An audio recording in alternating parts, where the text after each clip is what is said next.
Pagbati ng isang magandang araw sa inyong lahat. Ngayong araw ay nais kong ipakilala ang aking sarili. Ako nga pala si Binibining Abigail o Bumatay, ang inyong guro ngayong araw ng talakayan. Ngayon ating tatalakayin ang panitikang Asyano, aralin ikalawa at ikaapat, mga akdang pampanitikan ng Timog Silangang Asya.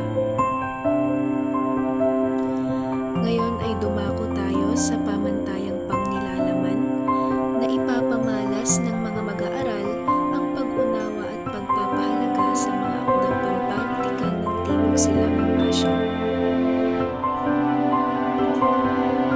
Inaasahang layunin ng pagkatuto, nakapagbibigay ng malinaw na pag-unawa sa pagkakakilanlan bilang Asyano, na ipakikita ang pag-unawa sa kwento mula sa tulong ng mga panuring bilang pampalawak ng pangungusap at tekstong naglalarawan. Nakapaglalarawan ng masining na mga kaugalian at uri ng pamumuhay ng tao sa alinmang bansa sa Silangang Asya. Narito naman ang nilalaman ng paksang aralin, ang panitikan kung saan saklaw nito ang maikling kwento na ating tatalakayin. Ano nga ba ang maikling kwento? Ito ay isang maikling salaysay hinggil sa isang mahalagang pangyayaring kinasasangkutan ng isa o ilang tauhan at may iisang kakintalan o impresyon lamang. Isa itong masining na panitikan na sumasaklaw sa realidad ng buhay. Ngayon ay dumako naman tayo sa elemento ng maikling kwento. Una ay ang panimula. Dito nakasalalay ang kawilihan ng mga mambabasa. Dito rin kadalasang pinapakilala ang iba sa mga tauhan ng kwento. Ikalawa, saglit na kasiglahan. Naglalahad ng panandaliang pagtatagpo ng mga tauhang masasangkot sa suliranin. Pangatlo, suliranin. Ito ang problemang haharapin o kinahaharap ng tauhan o mga tauhan sa kwento. Ikaapat, tunggalian.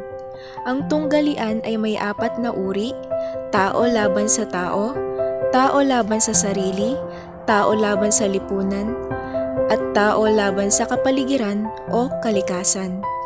Ikalima, kasukdulan.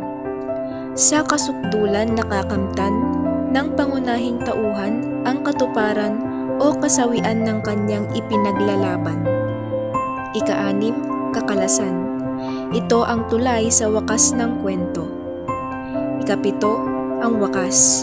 Ito ang resolusyon o ang kahihinatnan ng kwento.